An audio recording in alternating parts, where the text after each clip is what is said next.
Vale, pues buenas tardes a todos y a todas y muchas gracias por estar esta tarde aquí con nosotros. Dejadme que en nombre también del Hospital Sant Joan de Déu os dé las gracias por participar en esta charla, por animaros a inscribiros y por pasar esta próxima hora aquí con nosotros. Bueno, como ya sabéis, esta tarde hablaremos sobre salud genital. Sabéis que durante el desarrollo infantil pueden aparecer problemas en los genitales tanto de niños como de niñas y pueden llegar a generar preocupación e incluso pues necesitar atención especializada. Y para ello, bueno, pues hoy contamos con la participación del doctor Luis García Aparicio. Él es cirujano pediátrico y jefe de la unidad de urología pediátrica de nuestro hospital, del Hospital Sant Joan de Déu. Pero antes de que le dé paso a Luis, por favor, dejadme que os explique que este webinar forma parte del programa de promoción de la salud que se engloba dentro del proyecto de Escola de Salud. Y para los que no nos conozcáis, bueno, pues es normal porque somos una web que lleva en funcionamiento a relativamente poco tiempo, unos meses nada más, y la nueva Escuela de Salud, que es heredera de la antigua plataforma Faros, que algunos sí que quizás conozcáis, pues es un espacio digital que pretende convertirse en una plataforma de referencia para el cuidado y la promoción de la salud materno-infantil. Aquí tenéis la web y el código QR para su acceso. Se trata de una plataforma en la que podéis conseguir consultando los antiguos y los tradicionales consejos de salud, pero además encontraréis nuevos contenidos también enfocados a la enfermedad, dirigidos también a educadores y a cuidadores. Bueno, y la verdad es que os animamos a que podáis navegar, a que nos dejéis vuestros comentarios al respecto y que está bueno, en crecimiento y por lo tanto, a medida que vayáis consultando la web veréis que hay cada vez más y más contenido variado. Y por supuesto, pues en la web también encontraréis la agenda, nuestra agenda de actividades que también tenemos y donde podréis consultar pues los próximos webinars que tendremos. Y una línea que tampoco hemos abandonado, que es heredera de Faros y que mantiene el sello Faros, son la colección de informes Faros, ¿no? Hace un año publicamos el último número, dentro de unos pocos meses saldrá el siguiente, el número 14 ya, y el último que publicamos, bueno, pues trataba precisamente sobre la salud medioambiental, ¿no? Los informes Faros, como ya pues, podréis saber algunos, pues tratan temas de actualidad en la salud materno-infantil. El próximo número que publicaremos será sobre los trastornos del aprendizaje y este último número, bueno, pues iba precisamente sobre cómo afecta nuestra relación con el medio ambiente, ¿no? en la salud materna infantil. Si seguís estos QRs que veis en la pantalla, podréis acceder para descargarlo gratuitamente, tanto en castellano como en catalán. Y además de todo esto, pues también hacemos servir las redes sociales del Hospital Sant Joan de Déu, particularmente a través del canal de Instagram del hospital, pues intentamos realizar charlas, publicamos vídeos, reels, de hecho Luis ha participado en alguno, ¿no? Son formatos más breves, más cortos, pero en los que también intentamos dar respuesta pues, a algunas de las dudas más habituales o de actualidad que pueden tener las familias y de alguna manera pues interactuamos con ellas también. Nada más, antes de darle paso a la ponencia, deciros que nos podéis seguir en todas las redes sociales para estar al día de nuestra agenda y para ver los últimos contenidos que vamos publicando. Ahora sí, antes de darle paso, también deciros que la próxima charla que ya tenemos programada dentro de un mes es esta que veis en pantalla. Siguiendo el QR os podréis inscribir y tratará sobre el bienestar emocional en la adolescencia. Finalmente, hay una encuesta que también podéis responder de Faros. Os la dejaremos también al final de la charla, no os preocupéis. Podéis aprovechar toda la ponencia para dejar todas las preguntas que tengáis durante la explicación que dé el doctor, ¿no? Para que podamos al final responderlas. Te dedicaremos unos últimos 10-15 minutos a responder vuestras preguntas, pero sentiros libres de ir dejándolas en el chat, ¿vale? Ahora sí, le doy paso a Luis y le dejo con la ponencia. Muchas gracias.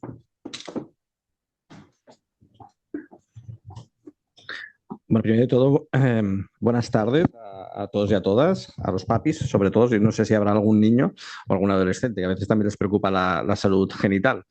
La verdad es que para los cirujanos pediátricos y los que nos dedicamos más a la urología pediátrica, es un motivo de consulta muy frecuente, pues hablar con los padres de la salud de los genitales de los niños. Probablemente sea más del 50% de nuestras consultas. Por lo tanto, pensamos que es un tema que os preocupa y por eso nos vamos a ocupar nosotros. Bueno, como vosotros sabéis, los niños y las niñas pues son un poco diferentes a nivel genital, ¿no? Los niños tienen su pene, sus testículos y el canal inguinal, que aunque no es una área genital propiamente dicha, pero como tiene relación, pues también lo vamos a tratar. Y las niñas tienen la vulva, los ovarios y el canal inguinal también.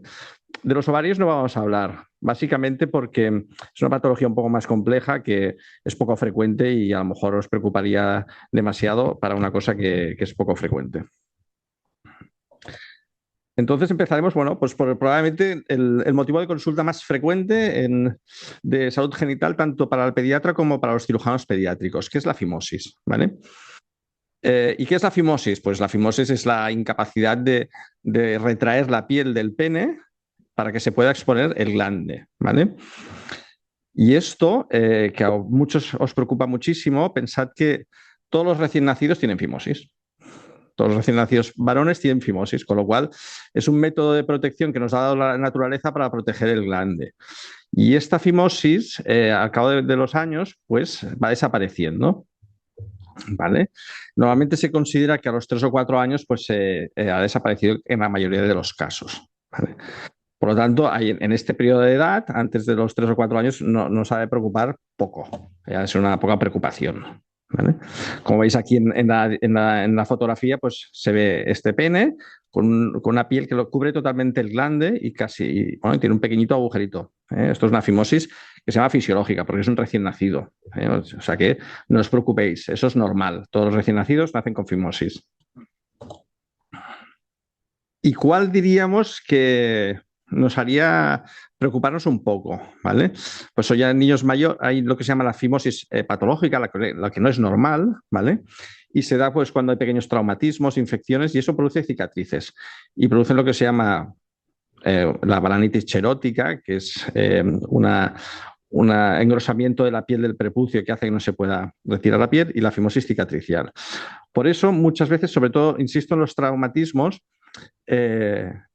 antiguamente los pediatras sugerían de retirar la piel del pene siempre desde los recién nacidos y lo que hacían y lo que provocaba estas retracciones de la piel del pene cuando no tocaba es que se hacían pequeñas heriditas, pequeños traumatismos y se cerraba más y hacíamos fimosis cicatriciales. Por eso también es muy importante como mensaje que la piel del pene no se ha de retraer de forma traumática, de forma agresiva, de forma que le podamos hacer una herida. Si se puede retraer de forma suave, perfecto. Pero si no, es mejor no tocarlo hasta los 3 o 4 años. Para que veáis un poco cómo nosotros clasificamos la piel del pene, pues hay desde el paciente que no tiene fimosis, en el grado 0, hasta que se cierra totalmente la piel del pene y es el grado 4. ¿Vale? Esto es como clasificarlo. Probablemente el 0, 1, 2 no haríamos casi nada y el 3 y 4 pues, son los que teníamos que tratar. Pero insisto sobre todo en los pequeños traumatismos. No retiremos la piel del pene de forma agresiva porque lo único que podremos hacer son pequeñas heridas y que se cierre más. Bueno, y cuando, como hemos dicho, ¿cuándo tenemos que tratar la fimosis? Pues la fimosis se tendría que tratar en niños mayores de 4 o 5 años y en aquellos que no tengan 4 o 5 años o más, en aquellos que hagan infecciones urinarias de repetición, sobre todo en aquellos niños que tienen lo que se llama una uropatía. Una uropatía pues, es una malformación de los conductos, hablando así un poco para que me entendáis, que conectan el riñón con la vía urinaria, con el riñón con la vejiga. Pues esto sería una uropatía. Y estos niños que hacen infecciones de repetición, a pesar de que tengan menos de 4 o 5 años, pues a lo mejor se beneficiarían del tratamiento de la fimosis. Después, aquellos niños que hacen balanitis de repetición, la balanitis es la inflamación de la piel del pene, que se pone roja. Algunos de vosotros a lo mejor ya lo habéis visto en vuestros hijos, se pone muy roja. Pues aquellos pacientes que hacen balanitis de repetición, estos también se considera que se han de tratar. También, como os he dicho anteriormente, pues la fimosis que se llama patológica, la que hacen, pues, la que tiene una cicatriz, ¿vale? Y después hay dos condiciones especiales que las comentaré más adelante, que es lo que se llama la parafimosis y la vejiga prepucial, ¿vale? Pero bueno, para que tengáis un mensaje claro, pues a partir de los 4 o 5 años es cuando nos ha de preocupar el tema, ¿vale? Y solo tratar a aquellos que realmente, pues, antes de esta edad, pues tienen problemas asociados, como las infecciones de orina, la balanitis de repetición y la fimosis patológica. ¿Y cómo se trata la fimosis? Bueno, probablemente la fimosis ha cambiado un poco el tratamiento en los últimos años, ¿vale? Porque al principio, hace muchos años, siempre los pacientes que ya teníamos que tratar de la fimosis, pues los operábamos todos, hacíamos la circuncisión, pero hace unos años salió una pomada que lleva corticoides y que lo que hace es debilitar esa piel del prepucio, la atrofia, para que pues, se pueda bajar bien y que podamos ver el glande, ¿vale? Por lo tanto, sería la primera opción de una fimosis normal a partir de los 4 años, pues tratarlas con la pomada. Tiene una tasa de éxito del 90%, pero a veces con el tiempo vuelve a recurrir. Y entonces no está indicada en lo que se llama la fimosis patológica, la vigía prepucial o la parafimosis. ¿Y cómo se pone esta pomada? La pomada se pone 2 veces al día durante 6 semanas, ¿vale? Con pequeñas retracciones suaves de la piel del pene, ¿vale? Se hace de forma constante, porque si no, no funciona, ¿eh? Y normalmente a las 6 semanas se revalúa al paciente y después se le revalúa otra vez a los 3 meses ya sin la pomada puesta, porque puede haber una tasa de recurrencia, como hemos dicho antes. Entonces, aquellos niños de que la pomada no les funciona, pues siempre podemos recurrir a lo que es la cirugía. ¿Y en qué consiste la cirugía de la fimosis? Bueno, pues la cirugía de la fimosis, como vemos en este esquema, pues lo que se hace es recortar esta piel que está estrecha, ¿vale? Se recorta y se vuelve a coser, ¿vale? ¿Esto en qué situaciones lo usaremos? Pues bueno, como hemos dicho anteriormente, en aquellos pacientes que les ha fallado la pomada de corticoides, en aquellos pacientes que han tenido un episodio de parafimosis, que ahora os explicaré un poco lo que es, y en aquellos pacientes que tienen una vejiga prepucial, que también os lo explicaré más adelante. Es una cirugía que es ambulatoria en la mayoría de los casos, en el 99,9% de los casos es ambulatoria, ¿vale? Que tiene pocos riesgos. Y los riesgos más frecuentes son que sangre, porque hacemos una herida y cualquier herida que hagas en el organismo pues puede sangrar, que se infecte, porque también puede infectarse cualquier herida, y que el agujero por donde sale el pipí, que se llama meato, pues quede estrecho por la inflamación de la cirugía. Esas complicaciones se dan 2 o un 5% de los casos. Normalmente son complicaciones que hacen que el posoperatorio sea un poco más lento, pero que realmente después el resultado no se modifica mucho. Como veis en el esquema, yo os he dicho anteriormente, pues se quita toda esta piel. ¿Se puede quitar de forma total o de forma parcial? Porque esto es una de las preguntas que hacéis los padres. Oye, ¿pero me quedará el pene totalmente glande fuera o me quedará un poquito tapado? Aquí en Europa o en España, bueno, yo es como es el medio que me muevo, los padres en la mayoría de los casos prefieren que el glande quede medio tapado, o sea, que intentar quitar la menor piel posible, pero para que pueda bajar bien el prepucio. Lo que pasa es que nosotros ya lo hacemos así, o sea, que cuando estamos operando, pues quitamos un poquito, vemos si baja o no baja bien la piel del pene, pero a veces tenemos que quitar un poquito más, porque al final lo que tiene que ser es funcional, el problema es tratar el problema. Y sí que miramos la estética, evidentemente, pero lo primero que tiene que ser es funcional. O sea, que la idea es quitar poca piel para que quede lo más natural posible, pero que hay algunos casos que tenemos que quitar pues, más piel y quedar el glande totalmente expuesto. Es una cirugía que se hace bajo anestesia general hasta los 16 años más o menos, que a partir de esa edad se puede hacer solo con anestesia local, y que dura una media horita más o menos la cirugía. Es una cirugía que el mismo de la operación se irá para casa. Se os enseñará, normalmente se hacen unas curas después de la intervención con una pomada. Normalmente se pueden duchar a partir de las 48 horas de la intervención y realmente los niños lo toleran bastante bien. Sí que es verdad que cuanto mayor es el niño y se acerca a la adolescencia, el posoperatorio es un poco más lento, porque no es lo mismo operar un pene de 4 años que uno de 16. Esto creo que lo podéis entender todos. Pero bueno, es una cirugía que es de la época de los egipcios, o sea, que lleva años y años y años haciéndose, o sea, que pocas complicaciones tiene. Otra de las preocupaciones que muchas veces comentáis es que a mi niño le ha salido pus. Le ha salido pus en el pene y tiene como unos quistes de pus. Bueno, pues esto probablemente no sean quistes de pus, sean lo que se llaman los quistes de esmegma, que son acúmulos de las secreciones de las glándulas de Tyson, ¿vale? Y no es una infección, ¿vale? Como veis aquí en la fotografía, ¿vale? Pues esta parte blanca son los quistes de esmegma y no es pus, ¿vale? Y desaparecen a medida que el prepucio se va retrayendo, pues estos quistes van drenando y van desapareciendo. O sea que no os preocupéis, no es pus, ¿vale? Y normalmente cuando empiezan a salir, tienen ese aspecto blanquecino, pero que no os preocupéis, que no es una infección. Y después hay otra entidad que también es una entidad que es un poco límite entre la fimosis verdadera y tener un pene normal, que son lo que se llaman las adherencias balano-prepuciales. ¿Qué quiere decir adherencias balano-prepuciales? Quiere decir que la piel del pene está enganchada al glande, como vemos aquí en la fotografía. La piel se retrae, pero hay una parte que queda enganchada. Normalmente esto con lo que llamamos gimnasia prepucial, que es tirarse la piel del pene cuando haces pipí, cuando te duchas, y a veces con las cremas de corticoides desaparece totalmente. Y normalmente no es motivo de cirugía, a no ser que sea un niño muy mayor. Vale, después lo que os he explicado antes, que es la parafimosis, que es una urgencia.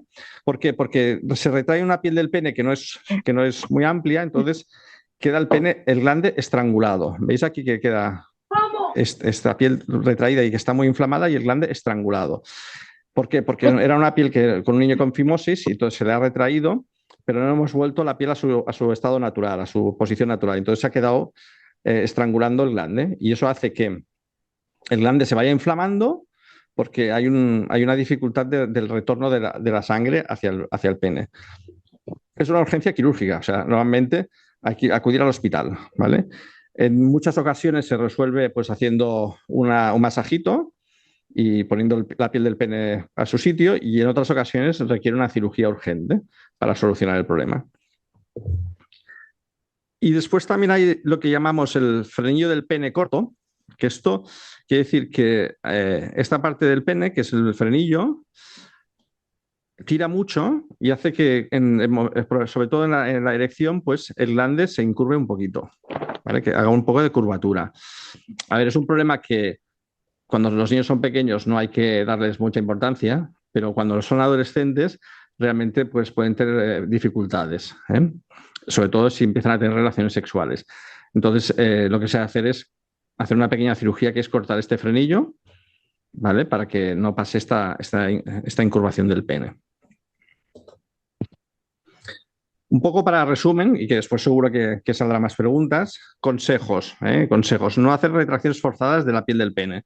Para mí es una de las cosas más importantes porque es una de las cosas que antiguamente, sobre todo los pediatras pues más antiguos, decía que se había de hacer. De hecho, había pediatras que en la consulta hacían retracciones forzadas del pene y los niños ahí lo pasaban mal. Entonces sangraba, se hacía una herida, entonces después se cerraba más y al final acababas operándolo. O sea, por favor, no hagáis retracciones forzadas del pene, sobre todo en niños que no lo necesitan.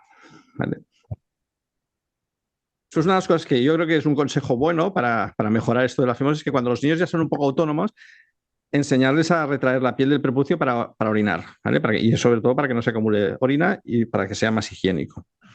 También, o sea, pienso que es importante que intenten secar la punta del pene con papel higiénico después de las micciones, ¿vale? Sobre todo todos los que sean ya más mayorcitos y ya sean autónomas. Y la ducha, pues lavar el pene con jabón neutro.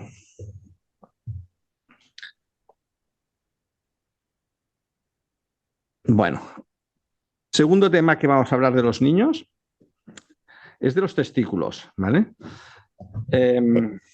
Aquí tengo un poco lo que es un esquema de lo que es el testículo, para que entendáis después los problemas que puede dar.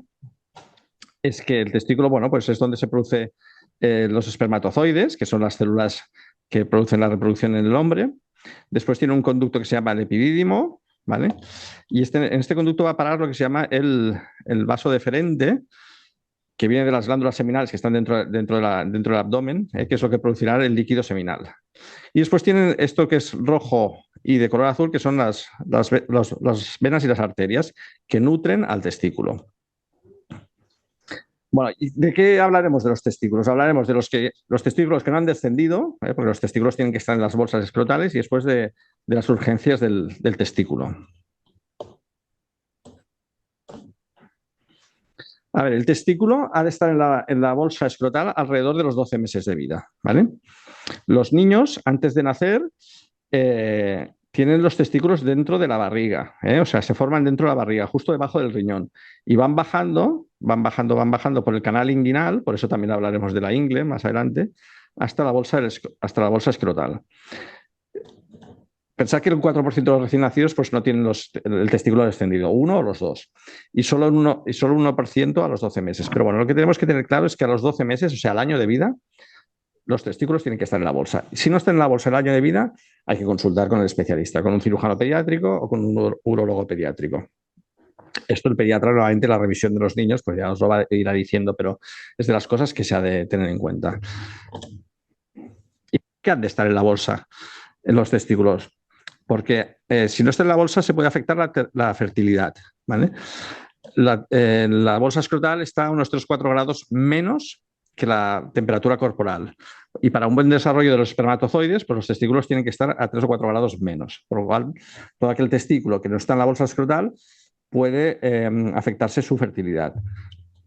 También hay una cosa que angustia mucho, es que hay mayor incidencia de tumores, ¿vale? Es de 5 a 10 veces más, más que la normalidad, ¿vale? Lo que pasa es que también os diré una cosa, el tumor testicular es un tumor muy infrecuente, ¿vale? O sea que tampoco os ha de asustar.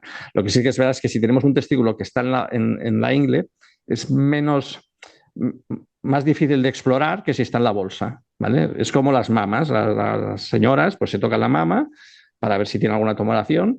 Los hombres deberíamos autoexplorar nuestros testículos para ver si tenemos alguna tumoración. Entonces, con lo cual es más fácil que si un testículo está en la bolsa, nos toquemos y veamos si nos ha salido un tumor que si está en la ingle. Bueno, pues sí que hay mayor incidencia de tumores, aunque el tumor testicular es raro. Y por suerte tiene mejor pronóstico que otros tumores. Y después porque tiene riesgo de hacer una torsión testicular. ¿Qué quiere decir una torsión testicular? Quiere decir que el testículo se gira. ¿Vale? Ya os explicaré un poco más adelante lo que quiere decir, porque eso es una urgencia quirúrgica. Repasemos. Afecta la fertilidad, aumenta la incidencia de tumores, aunque los tumores son frecuentes, y después tenemos más riesgo de torsión testicular. Importante, como os he dicho, consultar al especialista. ¿Dónde se pueden localizar estos testículos que no están en la bolsa? Pueden ser que estén dentro del abdomen, como en estos dos, en la ingle, o altos en la bolsa, o sea, que esté justo en la entrada de la bolsa, pero no acabe de bajar. Pero también puede ser que no tengamos testículo, ¿vale? O sea, puede ser que haya una ausencia del testículo. Por lo tanto, es muy importante la consulta al cirujano pediátrico o al urólogo pediátrico ante un testículo no descendido. Que puede ser que se haya descendido uno o puede ser que no hayan descendido ninguno. O sea, esto puede pasar. Por lo tanto, cuando tenemos un testículo no descendido, puede ser que sea palpable, que lo toquemos, ¿vale? Que el especialista lo toque en la ingle. ¿Y qué se hará? Se hará lo que se llama una cirugía abierta, una cirugía inguinal. Es una cirugía que se hace una incisión en la ingle, se libera el testículo, se hace una incisión en el escroto, ¿vale? En la bolsa, para fijar el testículo ahí en la bolsa. Es una cirugía que también es ambulatoria y que normalmente dura 1 hora, ¿vale? Pero puede ser que no toquemos el testículo. O sea, puede ser que vengas a la consulta y no toquemos ese testículo. ¿Qué pasa entonces? ¿Está o no está el testículo? Pues lo más frecuente es que esté y esté dentro de la barriga, ¿vale? O sea, la ausencia de testículo también es rara. Pero para poder saber si está dentro de la barriga y poderlo descender, en su caso, necesitamos hacer lo que se llama una laparoscopia, ¿vale? Que es la imagen que tenemos aquí, aquí a la derecha. Nosotros ponemos una cámara a través del ombligo y 2 pequeñas incisiones al lado y al lado, ¿vale? Y vemos, como en este caso, este testículo que está dentro de la barriga. Y este es el orificio de la ingle, por donde tendría que haber bajado de forma natural, pero se ha quedado aquí en la barriga. ¿Vale? Pues si está dentro de la barriga, nosotros lo podemos bajar. ¿Vale? A veces tenemos que hacer 2 cirugías separadas de 6 meses para bajarlo, pero lo habitual es que con una cirugía podamos bajarlo. Y esto puede pasar en el caso de que sea de un lado o de los 2 lados. Si es de los 2 lados, además tenemos que consultar al especialista en endocrinología, ¿vale? Pero para que os hagáis la idea, lo más frecuente es que si no toquemos el testículo, lo más frecuente es que esté dentro de la barriga y la ausencia de testículo es rara. Estos tipos de cirugías de bajar los testículos, tanto en cirugía abierta como en cirugía laparoscopia, se ha de hacer alrededor del año de vida, alrededor de los 12 meses. Antiguamente se hacía a los 2 años y cada vez se ha ido avanzando la edad porque se ha visto que cuanto menos cuanto antes lo operes, mejor resultados en la fertilidad tenemos. Y como os decía anteriormente, una de las cosas que puede dar el testículo no descendido y el que está descendido también es la torsión testicular. Bueno, es un poco el esquema lo que veréis. Esto es la anatomía normal del testículo, que es el testículo está sujeto por los vasos, la arteria y la vena, y de repente pues se da una vuelta como un tornavies, como un destornillador. Se da una vuelta porque está mal fijado de forma congénita. Eso es un dolor muy intenso. Yo creo que los que sois chicos o padres, si os imagináis que os dan un balonazo en esas partes, pues es un dolor intensísimo, tan intenso que es brusco, hace vomitar, o sea, y realmente hay gente que hasta se desmaya. Es una urgencia inmediata. ¿Por qué? Porque tenemos riesgo de que, como no le llega la sangre al testículo, pues si van pasando horas, ese testículo se muera, ¿vale? Y perdamos el testículo. Por lo tanto, cuando un niño, sobre todo se da o en recién nacidos o en adolescentes, tenga un dolor testicular agudo, que le haga vomitar, y que se encuentre realmente mal, acudir a urgencias. No lo dilatéis, ¿vale? Porque preferimos ver un testículo que no tiene nada o que es otra patología, que pasen muchas horas y lleguemos tarde, ¿vale? Es una cirugía urgente que lo que hacemos es darle la vuelta al testículo y fijamos el testículo en la bolsa para que no vuelva a pasar. Pero sobre todo el mensaje es que es un dolor muy intenso, vómitos, y que tenéis que venir al hospital de forma inmediata. Sobre todo esto se da en adolescentes. Después hay otra entidad que se parece mucho también a la anterior, que es que el testículo también tiene apéndice. Como la apendicitis de la barriga, pues también tiene como un apéndice el testículo, que se ve aquí, que es como un resto de la época del feto, que eso también se inflama. Pero no es un dolor como el de anterior, como la torsión testicular, es un dolor más progresivo. Y normalmente, pues, cuando tocas la parte superior del testículo duele ahí. Y el tratamiento, en cambio, es conservador. Se hace con antiinflamatorios. Esperamos a que esto realmente ese trocito de testículo que no sirve para nada se muera, así de claro, y normalmente no requiere operar. Y solo se operan en aquellos casos que reitera este tipo de enfermedad. Y por último, puede pasar que se inflame por una infección vírica o bacteriana el testículo. Y el tratamiento es o antiinflamatorios en la infección bacteriana o antibióticos en la infección, antiinflamatorios en la infección vírica y antibióticos también en la infección bacteriana. Pero bueno, lo más importante para que os quedéis con mensajes es lo de la torsión testicular, que es un dolor muy de adolescente, brusco y que es como si te hubieran dado un balonazo allí. Tercer tema de que vamos a exponer ahora, como ya habéis visto, pues sobre todo la patología testicular está muy asociada al canal inguinal y hablaremos un poco de lo que es una hernia inguinal y un hidrocele, ¿vale? Que son dos entidades que tienen el mismo mecanismo, pero con distintas apariencias. Aquí os explico un poco, pero que sepáis que un 3 o un 5% de niños nacen con una hernia inguinal. ¿Qué es la hernia inguinal? Pues bueno, pues veríamos un bultito aquí, como se ve en la fotografía en el caso de un niño, que está justo en la ingle y en este caso pues va hacia la bolsa escrotal. Y aquí, en esta fotografía, que es una niña, se ve menos, pero allí hay otro bultito, ¿vale? Como habéis dicho anteriormente, el mecanismo de los niños es fácil de explicar y lo entenderéis. Los niños antes de nacer tienen los testículos dentro de la barriga, en la época del feto, y van bajando pues, hasta el canal inguinal. Total, que si este canal inguinal está abierto, pues puede pasar el contenido que hay dentro de la barriga, que es que puede pasar el intestino o un líquido que hay dentro de la barriga. Y eso se llama hernia. En las niñas, en lugar de pasar el intestino y líquido, que también les puede pasar, normalmente lo que pasa es el ovario, se mete el ovario en la ingle, ¿vale? O sea, digamos que tener una hernia es un defecto de cierre del conducto inguinal. No es como los adultos es por un sobreesfuerzo, la pared se va debilitando y entonces aparece la hernia. En niños es lo que se llama un defecto congénito. ¿Qué notamos? Pues en la ingle, en los niños notamos un bulto que puede llegar hasta la bolsa escrotal y que normalmente contiene intestino. Y en las niñas puede aparecer un bulto también y que puede llegar hasta el labio mayor. Y lo que vemos es normalmente el ovario. Esto es una fotografía también de una cirugía laparoscópica, pero para que veáis el agujerito desde la barriga, ¿vale? que se produce. Siempre se han de operar las hernias inguinales, siempre. Siempre, siempre. Cuando se diagnostiquen, sea la edad que sea. ¿vale? Porque tiene un riesgo de que se estrangule. ¿Qué quiere decir que se estrangule? Que pase el intestino, que no vuelva a su sitio habitual con un pequeño masajito y que ese intestino sufra. Por lo tanto, cuando tengamos una hernia inguinal, se debe operar siempre. El pediatra ya normalmente se diagnostica por el bulto, vais a vuestro pediatra, el pediatra corrobora el diagnóstico normalmente y normalmente lo acaba enviando el cirujano. ¿Y qué es el hidrocele? El hidrocele quiere decir líquido, agua, dentro del testículo. Es el mismo mecanismo que la hernia inguinal, el mismo, exactamente el mismo. Es porque no se ha cerrado el agujerito por donde baja el testículo. Pero en cambio, en la hernia el agujero es grande y pasa a intestino, y en cambio el conducto en el hidrocele es estrechito y lo único que pasa es líquido, ¿vale? Como podéis ver aquí. Bueno, pues esto es un testículo de un niño que con una linterna pues podemos ver que todo esto es líquido.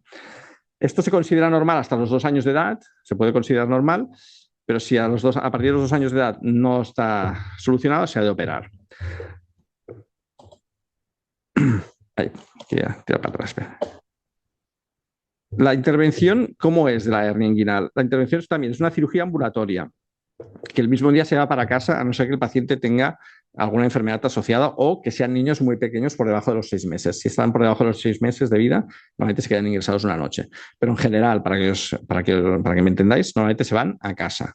Es una cirugía que se hace una pequeña incisión en la ingle, se cierra ese conducto y ya está. No se ponen mallas ni prótesis como los adultos, porque el mecanismo no es el mismo. O sea, y es una cirugía muy agradecida. Normalmente a las 48 horas están corriendo los niños. O sea que es una cirugía muy agradecida. Y por último, vamos a hablar bueno, la hernia inguinal, como he dicho anteriormente, es de niños y niñas, o sea que por eso es una patología común. Y ahora hablaremos de un tema que se llama sinequias vulvares.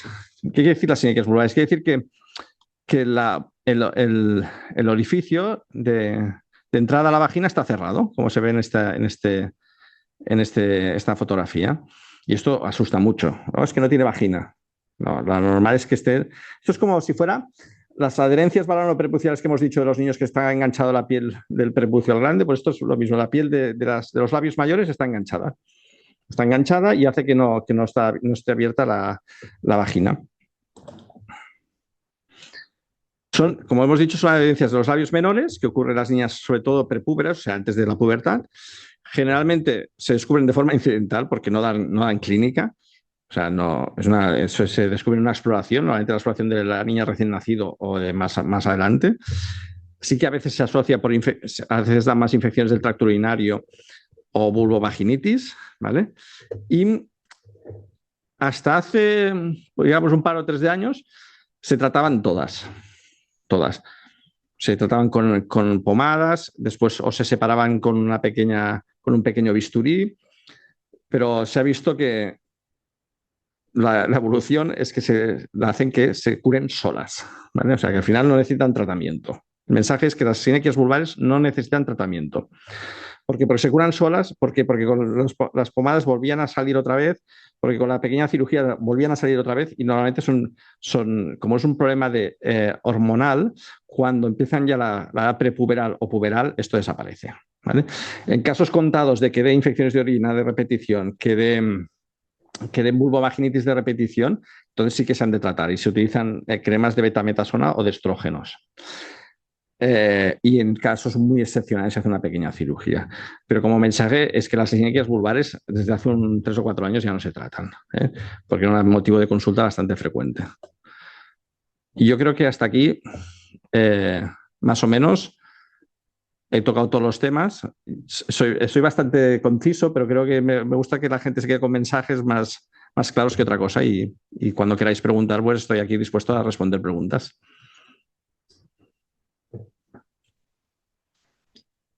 Vale, gracias Luis. Bueno, pues ahora damos paso al turno de preguntas. Esperamos a que nos llegue alguna pregunta por el chat, que tenemos, bueno, bastante rato para responder. Y mientras tanto, sí que lanzaré una encuesta, unas votaciones que tenemos aquí preparadas sobre qué os ha parecido la charla, pero igualmente os animamos a dejar vuestras preguntas en el chat.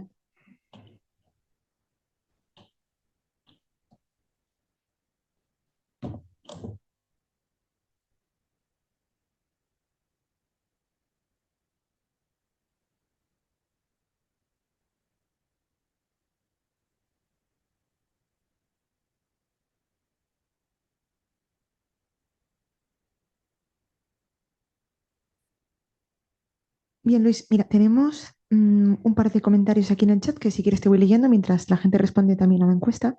La primera de ellas dice, la inflamación del glande en un niño de 10 años podría estar relacionada con un traumatismo. Podría estar relacionado con un traumatismo si realmente hay un antecedente traumático. Si no tenemos claro que ha habido un traumatismo, probablemente sea lo que llamamos una paranitis o una inflamación de la piel del prepucio, que es lo más frecuente, ¿eh? ¿Vale? Y eso normalmente se ha de valorar después por un especialista, porque normalmente, uno, quiere decir que no se puede retraer bien la piel de prepucio y es un niño de 10 años, con lo cual su higiene del glande y del prepucio pues no es óptima, porque no puede retraer el prepucio y normalmente se inflama, porque se acumulan unas gotitas de pipí y también las bacterias pues colonizan esa piel y entonces se inflama. Yo creo que sería más frecuente pensar que tiene una balanitis que no que se ha dado un golpe. Pues si da un golpe, el niño tiene un antecedente claro. Es que me ha dado un golpe, pero lo dice clarísimamente. Y nuevamente, pues hay una pequeña herida. Pero yo pensaría más que tiene una balanitis que no que se ha dado un golpe. Una de las cosas que no he dicho, y ahora me has hecho pensar, es que la balanitis se trata con remedios caseros. Se tiene que hacer una infusión de manzanilla, ¿vale? La dejáis reposar, no la pongáis caliente porque si no vamos a empeorar el problema. Y con unas gasas, ponéis la manzanilla en unas gasas y cada 5 o 10 minutos envolvéis el pene con esa gasa untada de manzanilla. Lo hacéis pues 2 veces al día, durante 5 días y se pasará. Y también se pueden dar antiinflamatorios. Hay gente que da pomadas, pero no, a mí especialmente no me atrae el tema de la pomada. O sea que con un baño con agua de manzanilla, como cuando tienes una conjuntivitis, pues lo mismo. Perfecto. La siguiente pregunta que nos llega por aquí dice, sobre la recomendación del pediatra de ir retirando el prepucio en un niño de 3 o 4 años tras los baños y duchas para evitar la operación, ¿se debe hacer de forma suave? Las retracciones han de ser de forma suave, o sea, de ser natural. ¿Por qué? Porque si hay que forzar la situación, lo que podemos provocar es una herida, ¿vale?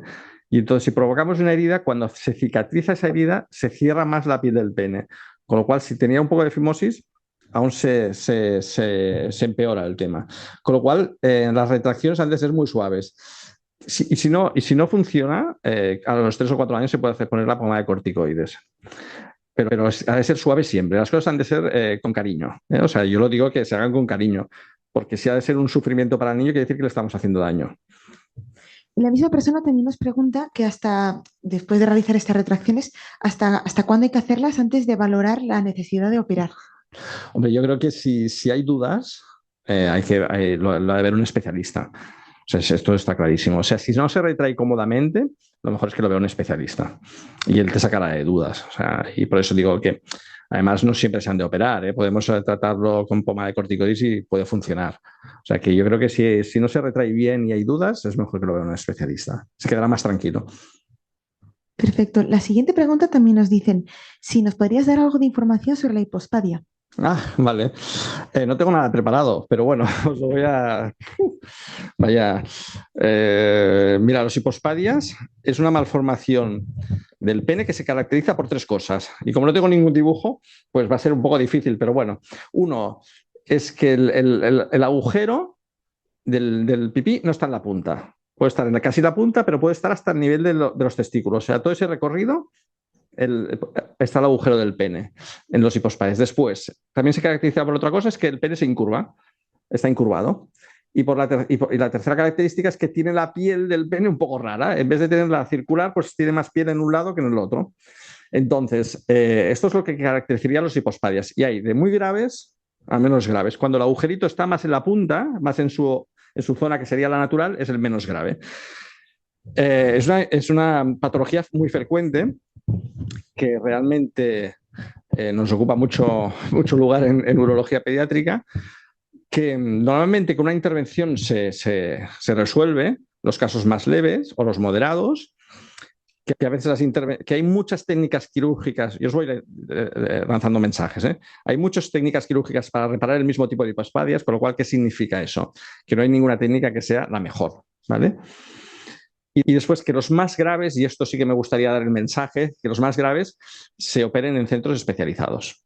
De hecho, hay unas redes europeas de especialidades que ya recomiendan que los hipospadias más graves se operen solo en esos centros de especialidades. Nosotros tenemos la suerte de tener esa acreditación, pero que si estáis a lo mejor en otra comunidad, pues en Madrid hay otro hospital y en Valencia otro, ¿vale? Pero quiero decirte que se han de operar en sitios especializados. ¿Por qué? Porque son muy poco frecuentes los más graves y porque necesitan unas técnicas quirúrgicas muy específicas. Pero bueno, para la mayoría del público, el que tenga un hipospadia normalmente será leve o moderado, que normalmente con una intervención se curará. Que las intervenciones son larguitas, son de 2 o 3 horas, que a veces tienen que llevar una sondita durante unos días, pero bueno, y que tiene sus complicaciones. Pues hay un 10% de complicaciones que no es despreciable. Si hubiera tenido algún dibujo, pues te dibujaba. Pero si no, pues que lo haga por privado en el Instagram del hospital o en el mío, ya está. Sí, yo ya aprovechando que habláis de la hipospadia, deciros que en la web de Escuela de Salud tenemos precisamente una ficha con un gráfico, bueno, con un dibujo gráfico que ha hecho el equipo de urología, bueno, de cirugía, y bueno, que está aprobado por ellos, que quien quiera consultarlo puede buscarlo. Leo la siguiente pregunta que tenemos por aquí y pido perdón por si no lo leo bien ya. Nos dice una persona, nos dice, después de una orquidopexia, Sí, correcto. bien, ¿a partir de qué edad se recomienda una prótesis? ¿Puede ser? Pero esto, a ver, probablemente, no sé, o sea, la orquidopexia, os voy a explicar un poco de semántica médica. Orquidopexia quiere decir que se fija el testículo, ¿vale? O sea, quiere decir que tiene testículo, con lo cual no necesitas ninguna prótesis. Debe ser una orquictomía, porque orquictomía quiere decir que le han quitado el testículo. Entiendo porque si va relacionado con la prótesis, entiendo que si a un paciente le quitan un testículo es porque después quiere una prótesis testicular, ¿vale? En el caso de que, bueno, en supuesto, a la que, pues para también aclarar dudas, si al niño le han quitado un testículo por alguna razón, o porque se ha torsionado, o porque tenía un tumor, o un niño que no tenía testículo, puede pedir que a lo mejor se le coloque una prótesis. Nosotros esperamos un poco a la adolescencia para lo del tema de la prótesis. ¿Por qué? Porque si tú quieres hacerlo antes, tendrás que poner varias prótesis porque el tamaño va, va cambiando con la edad. Con lo cual, en la adolescencia, normalmente al final de la adolescencia, 17, 18 años, ya puedes poner una prótesis definitiva.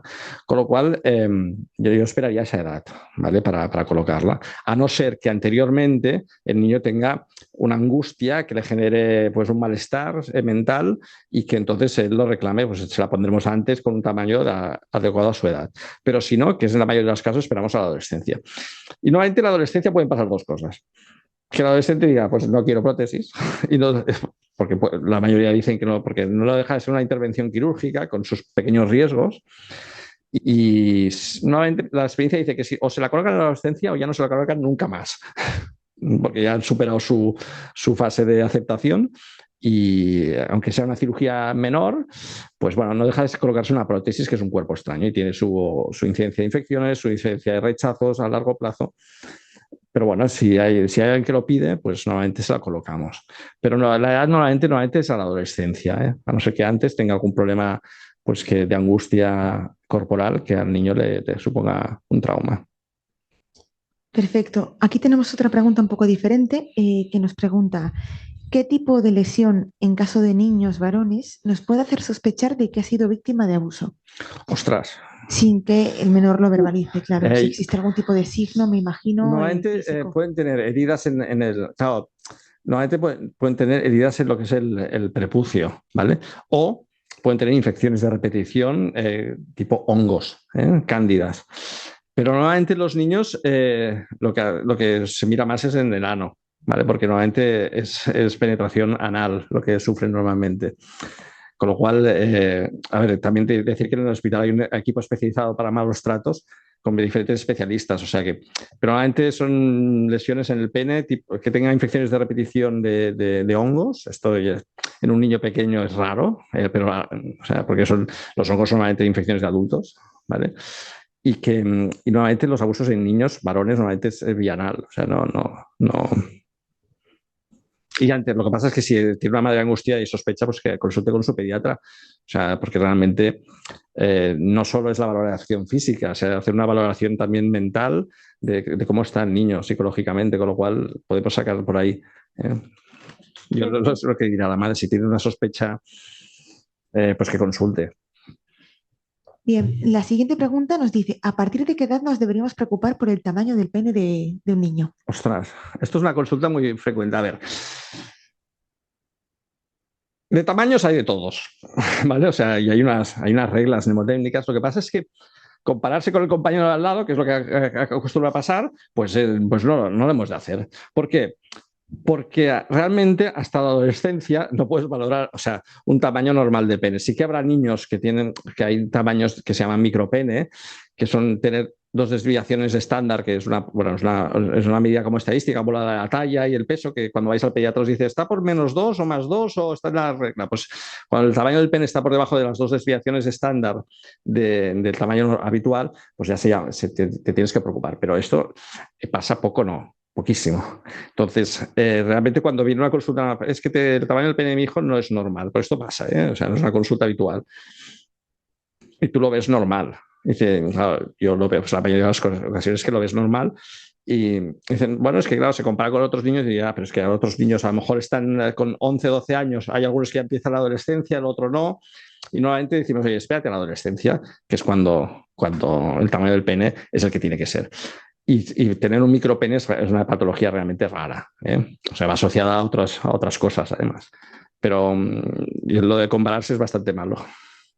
La misma persona nos pregunta, yo me imagino que dirigido pensando en niños más pequeños, si el tamaño podría estar relacionado con algún tipo de síndrome. Bueno, es que si realmente tiene un micropene, normalmente también tiene, los testículos son más pequeños, todo va asociado y normalmente van con síndromes, pero aislados es muy raro. Perfecto. Tenemos otra pregunta que nos dicen que hasta qué punto es normal que se toquen los genitales tanto niños como niñas. Pues bastante normal. Es normal. O sea, yo creo que es una cosa que antes era un tabú y ahora lo tenemos que normalizar un poco. Sí que es verdad que lo que deberíamos enseñarle a los niños un poco que en según qué entornos eh, no lo hagan bueno, por el entorno social o en medio de clase o en sitios, pero que en su intimidad que hagan lo que quieran. Porque sí que hay, por ejemplo, casos de niñas que se masturban o niños que se masturban en una temprana edad y eso no lo vas a poder evitar.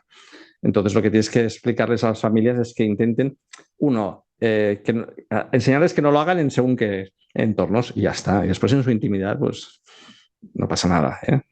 Y en cuanto si puede indicar que el niño o la niña tiene molestias, hay que estar atentos. ¿Cómo? Quiero decir, si el hecho de que se toquen los genitales, tanto niños como niñas, puede indicar que tengan molestias en Bueno, una sí zona que es verdad genital. que, por ejemplo, hay una edad, sobre todo los niños, que se empiezan a conocer sus genitales. Porque, claro, las niñas, como es más interno, pues es más difícil los niños, pero a los 2 o 3 años se empiezan a tocar todos. Porque empiezan a jugar con el pene, con los testículos. Después, a veces, cuando empiezan a tener erecciones, también les molestan las erecciones, porque se les pone dura. Entonces, a veces, si tienen un poco de fimosis, pues les tira. Eso puede ser normal, ¿eh? Perfecto. La siguiente pregunta nos dice, un niño de 5 años, ¿qué hacer cuando existe piel sobrante, pero no impide bajarla para el para destapar el glande? ¿Sería motivo de intervención? En principio, si se retira bien la piel del pene y el niño no se hacer ninguna cirugía, lo único que a veces les enseñamos un poco a ser más higiénicos, ¿eh? O sea que, oye, pues mira, cada vez que hagas pipí te retiras la piel del pene. Cuando te duches te la retiras para que aprenda un poco a cuidar de forma higiénica su pene. Pero a no ser que tengan infecciones de repetición, no se considera una cirugía. Genial. Otra pregunta nos dice por aquí, ¿la presencia de una secreción blanquecina entre el pene y el prepucio a los 10 años es normal? ¿Se podría relacionar con falta de higiene? Normalmente, según qué edades ya comienza a hacerse falta de higiene. ¿Por qué? Porque la orina se queda un poquito acumulada, entonces ahí lo que se llama las glándulas de Thiessen, que lo he enseñado antes, espérate, ¿puedo tirar para atrás? ¿Sí, no? Espérate. Tic, tic, tic. ¿Dónde están? Aquí. Eh. Bueno, esto que hemos dicho de los quistes de esmegma, pues son las secreciones del pene. El pene tiene unas glándulas que hacen una secreción normal. Entonces, si el niño solo no se retrae bien el prepucio y queda un poco, sobre todo a los 10 años, y queda un poquito de pipi ahí acumulado y con las secreciones, pues puede pasar esto. Y esto es muy habitual. O sea, no es que puedes notar una falta de higiene o puedes notar que no se puede bajar bien la piel del prepucio y por eso se le acumula las secreciones. O sea, puede ser esto, ¿eh? Pero si se retira bien la piel del pene, es por un poquito de falta de higiene. Pero claro, a los 10 años también son un poco controlables los niños. Quiero decirte que esto normalmente cuando son adolescentes, pues ya solo decimos, oye, retírate bien la piel del pene, cuando hagas pipí, sécate bien, porque si no te puede quedar alguna gota entre las secreciones, pues entonces puede pasar. Pero Genial. La siguiente pregunta ya nos dice, en los casos de frenillo corto, ¿a qué edad se recomienda realizar la intervención? ¿Y se puede hacer en una consulta? en los casos de frenillo corto, normalmente se indica en la adolescencia, porque es cuando empiezan a tener sus juegos sexuales o en elecciones que les empieza a molestar. Entonces, ese es el momento que se ha de operar. Hombre, la consulta yo no lo haría, a no ser que tengas un quirófano, porque tiene que estar en unas condiciones estériles, el material debe ser estéril, o sea, a no ser que tengas un quirófano en la consulta, pues no. Pasa que es una cirugía que en un adolescente se hace con anestesia local y por un poco de sedación. Es una cirugía que dura 5 o 10 minutos. O sea que, pero yo en la consulta no lo recomendaría. Perfecto. La siguiente pregunta que tenemos por aquí, ya van quedando pocas, dice, ¿cómo podemos diferenciar en una niña de 8 años si tiene infección de orina o bien vulvovaginitis si ella orina más de la cuenta y se queja de dolor en la zona? Normalmente es por la exploración física. La vulvovaginitis normalmente te da toda la vulva roja, ¿vale? Sí que está relacionado, evidentemente. O sea, la vulvovaginitis se relaciona con la infección de orina. Entonces, pero normalmente una infección de orina sola, sin vulvovaginitis, pues no tienes los genitales rojos. En cambio, la vulvovaginitis se te pone mucho los genitales rojos. Y a veces es porque, sin querer, la niña cuando hace pipí, parte del pipí va a la vagina, ¿vale? Y entonces se produce lo que se llama la vulvovaginitis. Y una de las recomendaciones que le damos a los urólogos pediátricos, uno, es que abran muy bien las piernas para hacer pipí. Tanto es así que les decimos que cuando estén en el lavabo, se giren para hacer pipí y abracen la cisterna del lavabo haciendo el pipí así, para que se queden bien las piernas abiertas. Y eso normalmente soluciona el problema. Perfecto. Otra pregunta nos dice aquí, ¿cómo recomendaría limpiar un pene con fimosis? Los agujeros de los puntos se le taponan, parecen puntos negros y le duele si intenta limpiarlo. Ay, ahora no he entendido un momento la pregunta esta. ¿Cómo recomendaría limpiar un pene con fimosis? Los agujeros de los puntos se le taponan, parecen puntos negros y le duele si intenta limpiarlo. Entiendo que está operado de fimosis, vale, Entiendo que vale, sí. vale, entiendo esto. Sí, confirma que Normalmente, sí. si está recién operado, yo lo que recomiendo es que se haga una duchita, que caiga el agua sin, sin poner la presión en el agua, sino que caiga. Entonces, normalmente a la semana de la cirugía, lo que recomendamos es que ya se pueda retirar la piel para atrás y con agua y jabón, pero muy suave, pues se limpie. Normalmente los puntos tardan un mes en caerse, o sea que tampoco se ha de estresar mucho, porque tardan un mes. Pero normalmente cuando ya se puede limpiar, al cabo de una semana ya se puede limpiar de forma normal, si es esta la pregunta. Sí, bueno, di- dice que hace 2 años que lo operaron, pero que tiene marcas, alguna marca en los Lo que puntos. sí que puede pasar es que según qué edad pase que por donde pasaban los puntos quedan como unas espinillas, ¿sabes? Bueno, las espinillas que tenemos la gente que hemos tenido acné, pues que pueden pasar por ahí algunos puntos. Y eso es por donde pasaba el punto y que quedan espinillas negras. Normalmente esto ya se da en adolescentes. Yo creo que lo mejor sería que visitara a un especialista, porque a veces se ha de hacer una pequeña cirugía para quitar esos puentes cutáneos donde se queda la espinilla eh, colocada. Perfecto, bueno, pues ya vamos finalizando. Yo, para terminar, una última pregunta que también resume varias que hemos tenido. Ahora nos preguntan también por los signos de abusos en niñas. Yo sé que no es Sí. puramente el tema de esta charla, pero bueno, yo creo que sí, Luis, si pudieras hacernos alguna recomendación de cómo identificar los Es que es signos, muy difícil. tanto Es en niños que y yo creo niñas, que preferiría que desde lo tu contestara un experiencia, especialista, porque me imagino. normalmente los abusos a niñas, eh, nosotros, hay una unidad de malos tratos que lo ven sobre todo los pediatras y a nosotros nos consultan poco. O sea, quiero decirte que hay unos signos muy claros de abusos en niñas y en niños, con lo cual yo preferiría porque si no podría dar una información errónea. O sea, prefiero que lo contesten los especialistas en abusos, que supongo que alguna vez haréis algún seminario. Perfecto, pues no tenemos más preguntas, se nos está acabando el tiempo, así que nada más. Muchas gracias, Luis. Bueno, Y espero haber clarificado dudas y si no, pues que lo envíen a través de mensajes directos al hospital, no sé. exacto, sí.